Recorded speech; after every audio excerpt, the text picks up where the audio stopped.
when it comes time I kad dođe trenutak and he's dating the girl, i kad se treba naći s nekom curom, and it's time to ask the question. i tatica si postavlja opet pitanje. It's time to ask the question. On si treba postaviti pitanje. Njoj treba postaviti pitanje. It's time to ask her the question. Treba je postaviti pitanje. And I see this very often. It's not that men don't want to get married. I to vidim često, nije da se ne žele oženiti.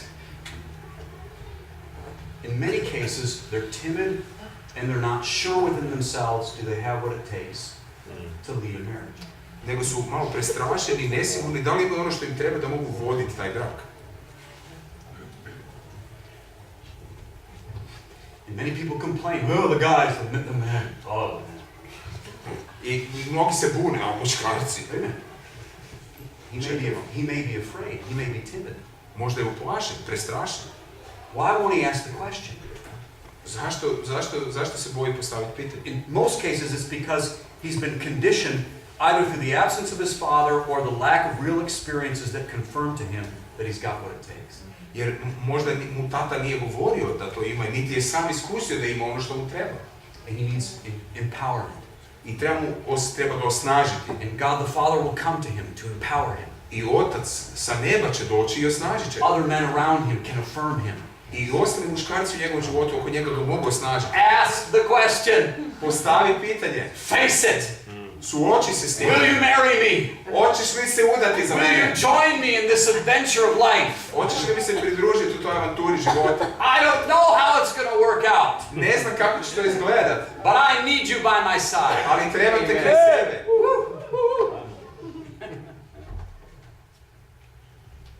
Because when he moves through phase number 2, the adventure phase, I kad dođe u drugu fazu, avanturističku he fazu, moves into the third phase of his development, which is the warrior stage. i nakon toga dolazi u treću fazu koja se zove ratnička faza. He has to learn how to fight. Mora naučiti kako se boriti. Because many things in life have to be fought for. Jer za mnoge stvari u životu se zaista treba boriti. It was typical in Israel for every 18-year-old, he goes to war. U Izraelu je tipično za svakog 18-godišnjaka da ide u rat. There's a desire in Slovenia to rekindle again zavezo za vojsko. I u Sloveniji opet je pokret koji se zalaže da se opet vrati vojna obveza. And many moms remember this phase when their boys went off to the army. I mnoge mame se sjećaju trenutka kad bi im sinovi krenuli u vojsku. They sent their boy, Pošalju dječaka, he came back as a man. a vrati se kao muškarac. Now we no longer have systems in place to make that transition happen. Sada više nemamo sustava koji omogućavaju da se ta tranzicija dogodi. And if you read the scriptures carefully, you'll see that almost every man who was in a relationship with God, he became a fighter, a warrior. I vidjet ćete u pismu da svaki muškarac koji je imao svoj odnos s Bogom je došao u poziciju da postane ratnik.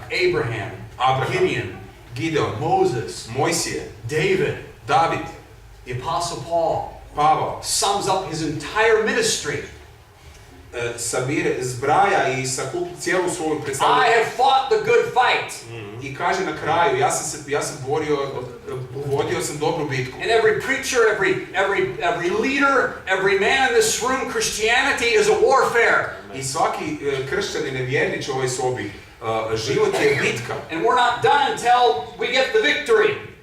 I još uvijek nismo dobili pobjedu, još nije završeno. Until we have the victory. Dok nemamo pobjedu. God needs you, the army of God needs you. Bog vas treba, Božja vojska vas treba. We need men who are willing to fight. Trebaju ljudi, muškarci koji su voljni se boriti. And God is the one who teaches our hands, instructs our hands for warfare. I Bog nas uči, on uči nas vičnima borbi.